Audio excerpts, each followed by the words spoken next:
Kamu pulang jam berapa, jalan sama siapa, uang mana, kunci motor mana, harus marah. Ini bukan sabar, goblok.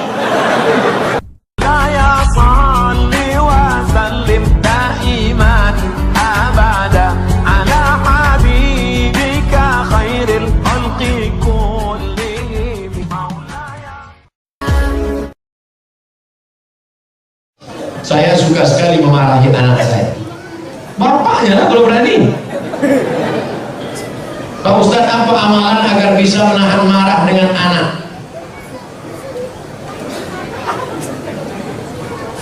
Ada saatnya ibu memang wajib marah. Ibu mesti bertanya, kamu pulang jam berapa, jalan sama siapa, uang mana, kunci motor mana, harus marah. Jangan nanti ada ustadz yang ceramah, kita harus sabar sama anak kita dibawa jam 12 malam, sabar. Anak kita pulang sampai pagi, sabar. Anak kita pulang hamil 3 bulan, sabar. Ini bukan sabar, goblok. Ada saatnya kalian harus marah. Bapak harus marah. Ya ayyuhalladzina amanu, wahai para laki-laki, wahai para suami, qu anfusakum, jaga dirimu, wa ahlikum, jaga istrimu, jaga anak gadismu, naro, dari api neraka jahanam. Ada saatnya marah, tapi ada saatnya lembut. Nah, aku dulu mengazankan engkau waktu kau lahir supaya selamat dari neraka, maka jaga amalan ini. Nah, jadi Islam tidak menghilangkan marah. Islam itu justru mengatur dan menempatkan amarah pada tempatnya. Emangnya Nabi itu tak pernah marah? Nabi marah. Layan tayana, mereka yang sholat di rumah, mereka yang nggak sholat berjamaah, berhenti, jangan ulang lagi. Kalau tetap mereka sholat sendiri-sendiri di kantor, di kamar, di rumah, la uharriqanna alaihim buyutahum, akan kubakar rumah mereka. Lihat, Nabi yang ngomong, kubakar rumah mereka.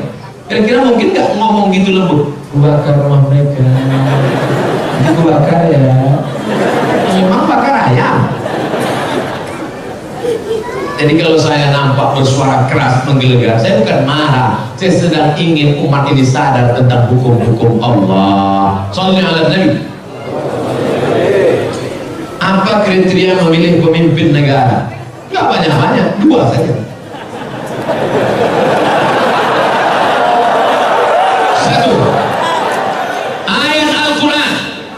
Inna Allah ya'murukum an tu'addul amanat. Amanah. Yang kedua, wa idza hakamtum bainan nas an tahkumu bil adl. Hendaklah dia adil. Tolong video saya jangan dipotong. Jangan seret-seret saya ke politik, saya bukan orang politik. Saya mau ditawari jabatan apapun saya tak mau. Ustaz mau jadi duta, tidak mau. Mau jadi menteri, tidak mau. Ustaz mau jadi sekretaris, tidak mau. Ustaz mau jadi apa sebetulnya? Wapres saja aku tak mau.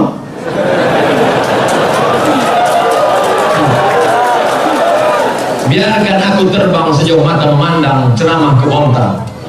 Sampai di hari petang aku akan pulang karena aku tahu di mana letak sana. Artinya apa? Biarkan Ustaz Somad jadi ustaz saja, supaya mulut dia lantang bicara sesuka hati dan mengikut kehendak Allah. Sifat pemimpin itu kata Allah, wa idza hakamtum innallaha ya'murukum an tu'addul amanah. Amanah. Yang kedua, wa idza hakamtum bainan nas an tahkumu bil adl. Orangnya amanah dan adil. Kalau dia menghukum bagi rata. Kalau di sini dihukum, hukum juga di sini. Kalau ini salah, ini juga salah. Itu takbir. Shalli ala Nabi. Pernahkah Abdul Somad menyebut partai, menyebut orang, menyebut angka, menyebut? Tidak pernah sampai hari ini, tidak pernah. Wahai orang-orang yang ingin mencari-cari kesalahan Abdul Somad, capek kalian nonton video itu, nggak akan ketemu. Paling-paling kalau mau kalian cari-cari, paling-paling kalian dapat hidayah mendengar ceramah itu. Diputar pagi putar, kapan dia salah, kapan dia salah. Iya nggak ketemu. Emang dia Ustaz kaleng-kaleng.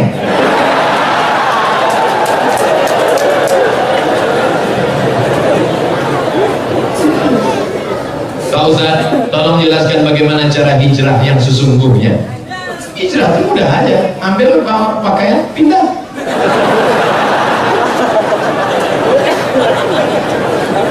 Itu hijrah tempat. Hijrah yang sesungguhnya itu apa? Wal muhajir man hajara ma nahallahu an. Orang yang hijrah adalah orang yang meninggalkan semua yang dilarang Allah Subhanahu wa ta'ala. Alhamdulillah Ustaz, kami sudah hijrah. Apa namanya?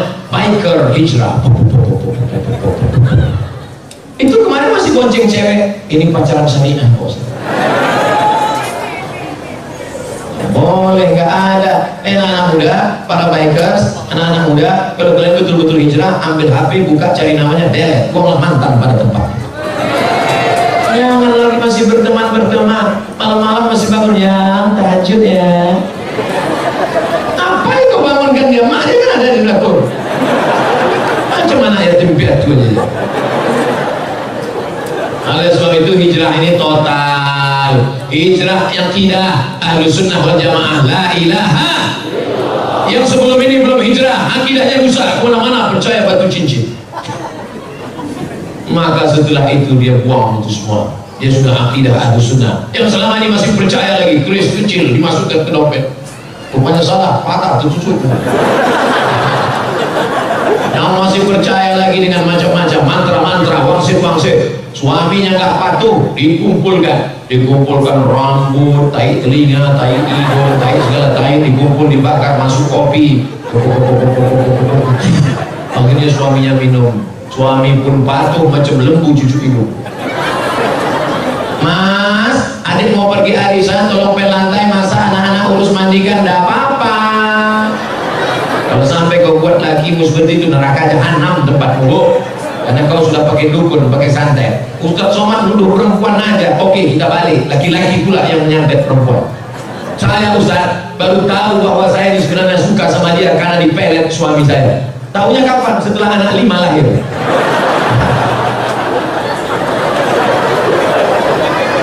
Gara-gara siapa kalian juga yang salah? 5 tahun yang lalu ketika dia datang ngomongin yang baik-baik, Adinda nikah sama abang ya, apa jelek miskin, tweet. Akhirnya air ludahmu diambil, dibawanya ke dukun, dijampi-jampi, kau pun siang malam terbayang-bayang, makan tak kenyang, tidur tak lena. Siang malam jadi kenangan, mau makan mie ayam, nampak wajahnya terbayang.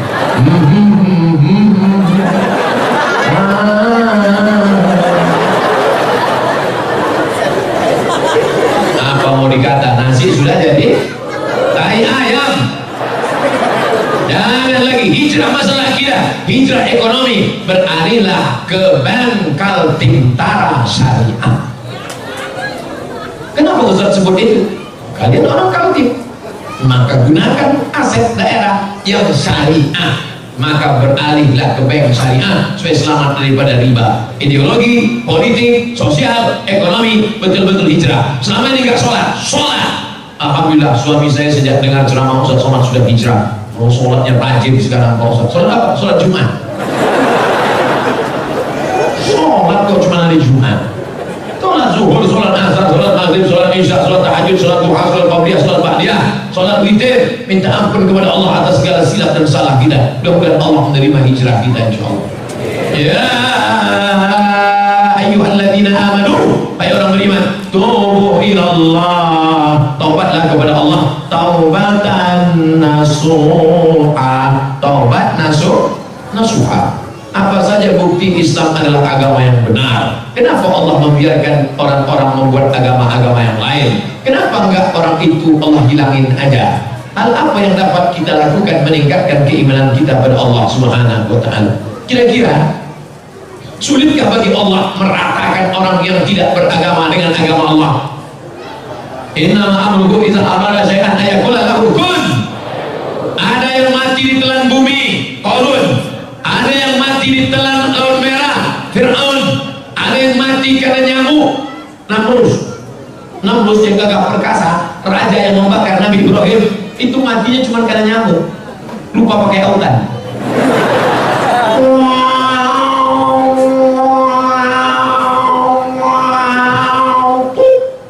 Mati. Bukan sulit bagi Allah untuk mematikan. Fir'aun yang gagah perkasa membangun piramid, matinya di mana? Matinya cuma tersedak di laut merah. Mati.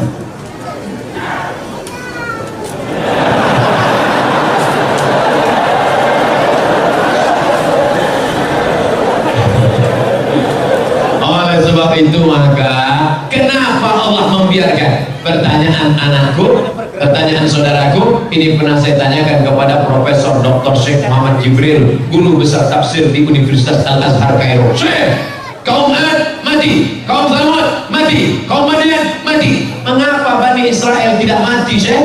Apa kata Syekh Muhammad Jibril tersenyum melihat saya? Anakku, kalau Allah membinasakan Bani Israel, lalu kau masuk surga pakai tiket apa?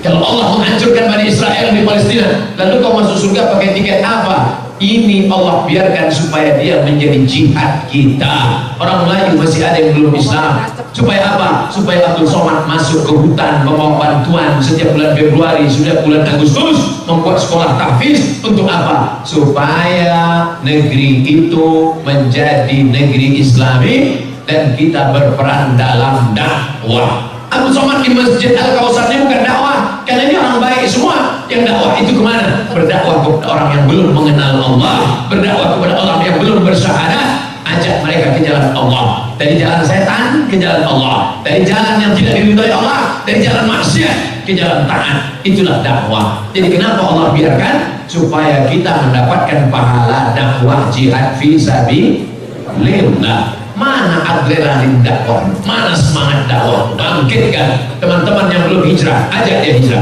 Tetangga yang belum sholat, ajak dia, ketuk pintunya. Assalamualaikum. Waalaikumsalam. Bapak belum sholat? Terserah saya, mau sholat mau nggak, apa urusan kamu?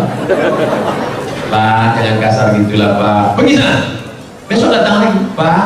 Ayo ke masjid. Jangan ajak sih, kau belum lahir, aku udah lahir. Hari ketiga datang, Pak. Ayo ke masjid. Jangan ajak saya. Nanti Bapak kalau mati kami campakkan ke sungai ya. Enggak. Bapak menjadi apa enggak?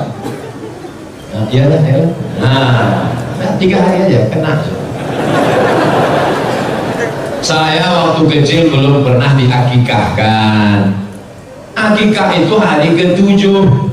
Nggak ada duit hari ke-7, hari ke-14.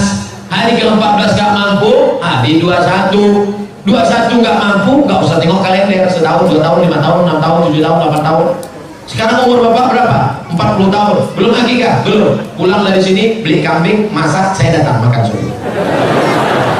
Tapi akikah saja, jangan cukur rambut, jangan ganti nama baru, jangan minta ayun pakai marhaban.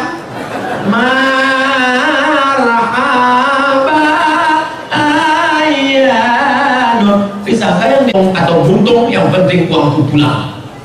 Bunga 10%. Maka dalam ekonomi syariah ada akhlak, ada doa, ada harapan. Ketika kau pergi ke Jakarta, satu pesawat, Bapak mau kemana? Mau ke Jakarta. Dari mana? Dari Bontang. Sama dengan saya, sama. Bapak hadiahnya apa? Saya ahli ternak burung. Boleh datang ke tempat saya untuk apa? Untuk pelatihan burung-burung puyuh. Maka diadakan pelatihan. Kenapa? Ada kepedulian. Karena kau takut burungnya mati. Tiba-tiba pas diteliti, tidak ada satu puyuh pun betul. Kenapa? Rupanya sarang puyuh dekat airport. Puyuh stres mendengar pesawat tiap hari. Datang bapak pelatihan, ini puyuhnya tidak bertelur karena stres. Setiap dia mau berhubungan, nafsunya hilang.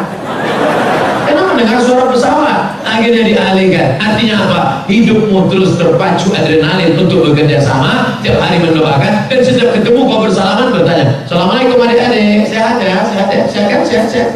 Kau tanya sehat ya tiap hari, kenapa? Karena kalau sampai dia sakit, mati duitmu nggak balik. Beda konvensional dengan syariah, ada adab, ada doa, ada pelatihan, ada perhatian, ada kebersamaan, ukhuwah Islamiyah. Jawabannya sudah ada di sini semua. Hebat panitia, luar biasa. Saya puji panitianya, kenapa? Foto saya dibuatnya besar-besar. Kadang-kadang di tempat lain sakit hati kita. Foto yang besar, ketua, sekretaris, bendahara, direktur, bupati, wali kota. Foto kita kecil. Tapi di Bontang, Masya Allah, foto direktur nggak ada, foto Pak Wali nggak ada, Pak Wakil Wali nggak ada, buku sesi. Masya Allah, luar biasa. Saya seorang akhwat. Apakah ada amalan-amalan untuk memudahkan jodoh? Sebagai akhwat, bolehkah menjemput bola? Ini akhwat, apa pemain bola?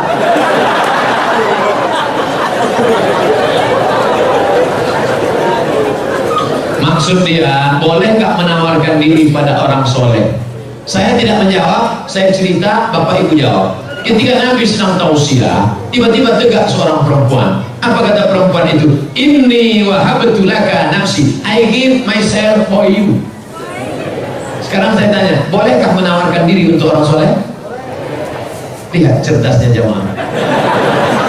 Kita cukup sebutkan dalil, dia sudah. Maka kata ulama, boleh menawarkan diri pada orang yang soleh dengan syarat dia tidak mengumbar itu kepada orang lain sehingga menyebabkan malu. Dalil kedua, istri Nabi Khadijah, dia pakai ekonomi syariah. Khadijah punya barang yang membawakan barang dagangan itu seorang pemuda ganteng bernama Muhammad sallallahu alaihi.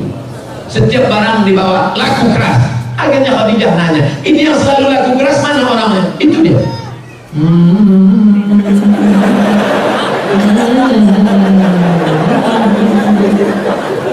Itu dia, iya. Siapa namanya? Muhammad. Yang ganteng itu, iya. Maka kata Khadijah, diutuslah seorang laki-laki, coba tanya dia, mau nggak dia nikah sama saya? Ditanya, hai Muhammad sallallahu alaihi wasallam, ya, itu tuan yang punya barang-barang kita selalu kita bawa, dia mau sama kamu. Itu dalil boleh perempuan menawarkan, tapi melalui wali. Wahai adikku, apa? Engkau punya wali 6, ayah, datuk, kakek, abang, adik, abang ayah, adik ayah, pakcik. Maka kau sampaikan supaya dia ngomong sana. Nah, siapa dia orangnya? Itu bos, anak remaja masjid di Al-Kausar itu. Masih tahu? Deh, ya. Mau datang ke rumah saya? Ada apa Pak? Datang-datang minum-minum aja sore. Datanglah. Nanti keluarlah, nanti bawa mandi.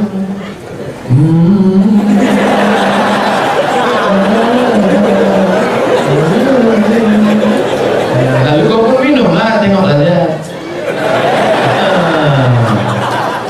Setelah itu barulah tanya, Dek, ya, tadi waktu di rumah tadi ada minum teh kan? Iya. Gimana nampak yang membawa teh tadi? Saya nggak lihat Pak. Kenapa tak kau tengok? Besok pagi bisa kau datang? Bisa Pak. Besok datang. Tengok jelas-jelas ya. Aku undang kau tuh yang mau nengok keponakan itu. Oh, bodoh kali kau.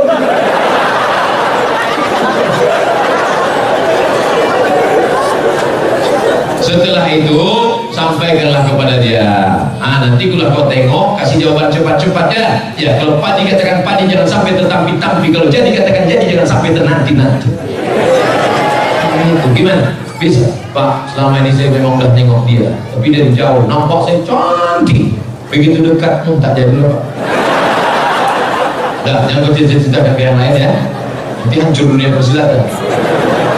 Kalau tidak jadi jangan kecewa. Kenapa? Bunga bukan setangkai, kumbang bukan seekor, patah tumbuh hilang berganti, hilang satu tumbuh 1000. Apa disedihkan? Alah, perempuan macam laki-laki macam ini banyak. Kalau ditanya orang gimana, kecewa nggak jadi sama dia? Kecil lah. Di dalam kamar baru kau nangis.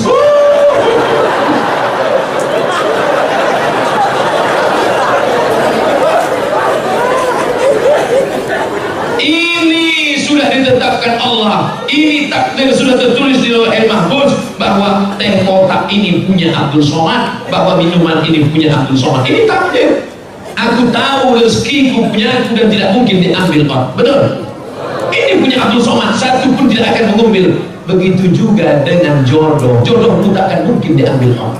Tapi kau mesti ada ikhtiar dan usaha untuk membuka botolnya, memasuk. Jangan cuma kau tengok aja menganga lah.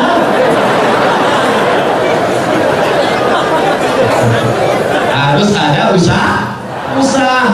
Jangan ditanya gimana deh. Saya serahkan sama Allah. Kalau memang jodoh nggak akan kemana. Takkan lari gunung dikejar. Di mana gunung nggak lari dikejar? Oleh sebab itu ada ikhtiar. Itulah Ahlus Sunnah wal Jamaah. Harus ada usaha. Mudah-mudahan yang gadis-gadis yang lajang-lajang dipertemukan Allah dengan yang baik-baik. Yang bilang amin dia belum nikah. Anak ada 3, amin.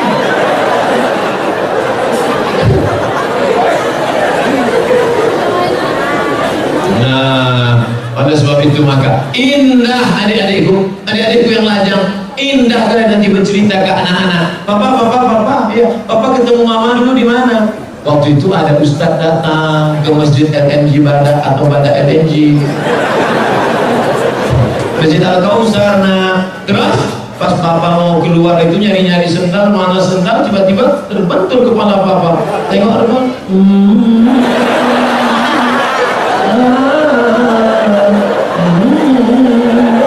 Nah, itulah mamamu. Indah. Sekarang banyak laki-laki tak bisa bercerita indah dengan anaknya. Papa, ya. Gimana jumpa mamamu? Salah sambung. Papa, ya. Gimana jumpa mamamu? Ditangkap ansip kami. Waktu itu kami sedang main-main di taman LNG Bada. Habis itu datang security, tangkap, bawa ke Papua, nikah langsung. Terus kok jadi kami? Ya lama-lama mak kok cantik juga tengok. Aduh. Jika di Bontang sudah ada bank syariah seperti bank muamalat, BSM, apakah kita masih boleh menabung di bank konvensional? Tidak ada alasan. Besok pulang dari kantor atau pas jam, ambil cuti sebentar 1 jam, izin, ambil tarik, beralihlah ke bank Kaltim-Tara Syariah. Takbir. Ustaz dikasih berapa sama Bang Kaltim-Tara? Tidak pernah jumpa, tidak pernah ada tegur sapa, tapi saya membawa spirit syariah kemana-mana pun saya selalu sampaikan itu. Robahlah bank konvensional menjadi bank syariah. Hai bupati, hai wali kota, hai gubernur, amalmu kalau mau tidak putus setelah kematian. Robah bank Kaltim-Tara menjadi bank syariah. Takbir. Mengalir pahalanya Pak. Memangnya kau jadi bupati, wali kota, gubernur berapa lama? Paling lama 2 periode, itu pun kalau ada yang nyoblos. Paling lama 10 tahun, itu pun kalau tak ditangkap KPK. Habis itu pensiun, stroke, stres, mati. Apa yang kekal abadi? Tuh amalmu. Buatkan perda zakat, keluarkan orang dari konvensional. Maka setelah kau mati, macam tetesan embun di tengah gurun pasir yang panas. Dulu waktu kau punya jabatan disambut orang pakai baliho, disambut pakai umbul-umbul, dibukakan pintu. Sekarang menengok pun orang tak mau. Akhirnya kau depresi, stres, batuk, mati. Sekarang banyak golongan yang mengaku dirinya yang sesuai dengan Rasulullah Sallallahu Alaihi Wasallam. Bahkan masjidnya pun khusus untuk kelompoknya saja. Padahal di sampingnya ada masjid yang sudah lama dibangun masyarakat. Apakah benar Rasulullah mengajarkan cara beragama seperti ini? Tidak. Kita semua yang bersyahadat mengikut sunnah Rasulullah, kita adalah ahlu sunnah wal jamaah. Kita ini semuanya ahlu sunnah. Karena kita mengikut sunnah menutup aurat, kita mengikut sunnah, kita sholat berjamaah, kita mengikut sunnah. Adapun perkara yang remeh-temeh, sepele-sepele, jangan kelahi hanya masalah sepele. Kelahi masalah bulu. Yang sudah punya ada jenggot, lanjutkan jenggotmu panjang. Yang tak ada jenggot, beli itu obat. Jangan kelahi masalah bulu. Ini yang gak suka jenggot, gadget yang jenggot. Aku nengok kau berjenggot macam kambing betul. Tentu yang berjenggot sakit hati. Aku berjenggot kambing dia, kau tak berjenggot anjing. Berkelahi kambing sama anjing. Ini kan masalah sepele. Masalah Islam mengatur. Oleh sebab itu jangan kelahi. Kelahi hanya masalah kaki celana. Yang udah potong kaki celana, ya gak apa-apa. Jangan disambung lagi ke bawah. Ini masalah khilafiyah. Jangan diejek yang udah potong. Aku nampaknya itu sejak hijrah ini tambah tinggi nampaknya. Itu dia sakit hati. Bagus dia potong kaki celana supaya tidak nginjak tai ayam. Tapi yang kaki tutup begini, jangan bilang nanti jumpa sama orang. Dulu kita jumpa sama orang salaman, sekarang nanti oke, neraka. Anjar tahu buku ya lah. Kalau mata kakinya tertutup, kalau sombong. Kalau nggak sombong nggak apa-apa kata Imam Nawawi. Kalau nggak sombong nggak apa-apa kata Imam As-Suyuti. Kalau nggak sombong nggak apa-apa kata Syekh Atiyah Saqaf. Kalau nggak sombong nggak apa-apa kata Imam Sunani dalam Subulus Salam. Kalau nggak sombong nggak apa-apa kata Imam Syaukani dalam Nailul Awtar. Kalau nggak sombong nggak apa-apa kata Syekh Yusuf Qardawi dalam kitab Mafahim kitab Kaifa Nata'amal Ma'as Sunnah. Oleh sebab itu ini masalah khilafiyah, masalah usolli, masalah enggak usolli fardhul asli. Yang satu enggak pakai usolli. Akhirnya kelar antara nggak usolli kelahi. Yang ketawa siapa? Yang nggak ke masjid. Kenapa mereka di Masjid Al-Kausar kelahi? Gara-gara usolli. Untung kita nggak ke masjid.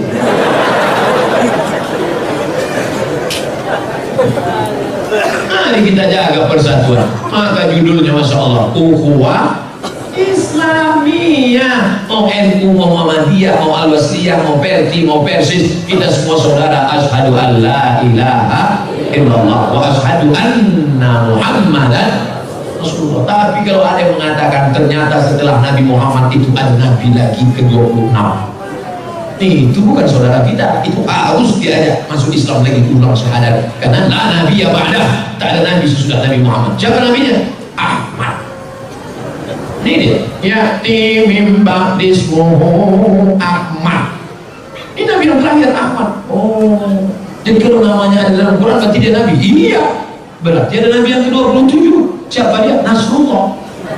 Ini dia, idza ja'a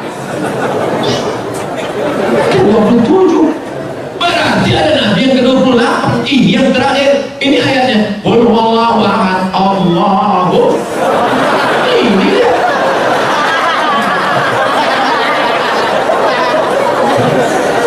Orang-orang yang nyeleneh ini jangan dilawan, kerjain aja. Ini nabi ke-28.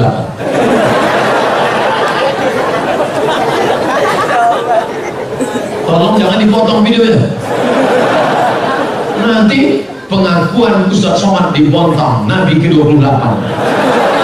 Ini potong-potong video ini. Makanya tonton video dari awal sampai akhir, lihat video aslinya, jangan lupa subscribe.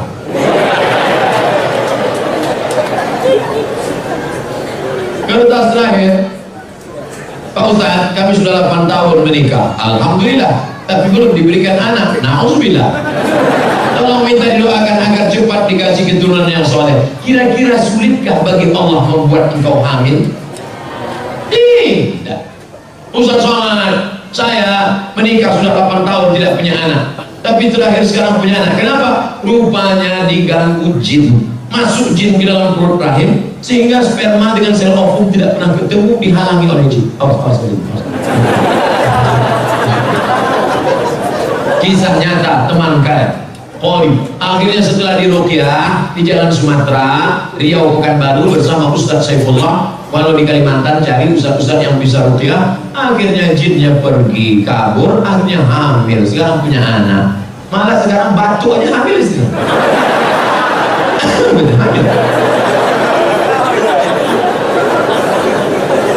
Oleh sebab itu maka sudah divonis tidak mungkin hamil Ibrahim, itu istrimu tidak mungkin hamil Ibrahim. Kenapa? Aqimah, karena dia mandul.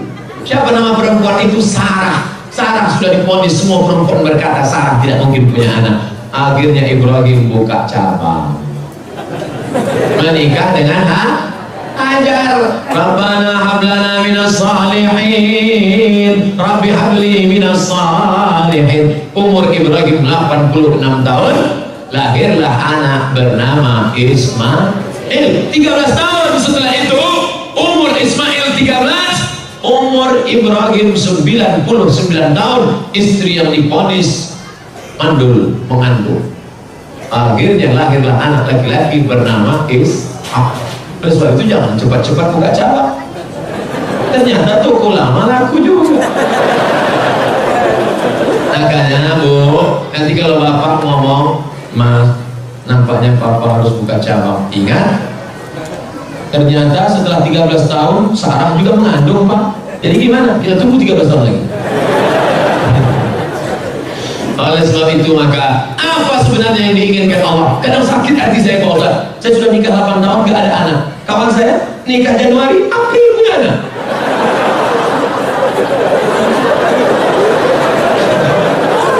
Di mana keadilan Allah Pak Ustaz?